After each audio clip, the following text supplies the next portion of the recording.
ఎవరి కొరకు ఎందుకొరకు సాగించు పోరాటము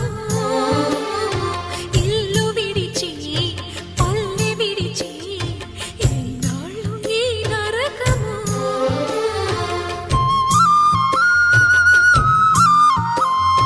గుండెలో బాధలను దాచుకోవాలి నా పోరు బాటలో నీ తోడు కావాలి పల్లెనే ఇల్లుగా నువ్వు చూసుకోవాలి పంచాది నిర్మలకు చెల్లెవనిపించాలి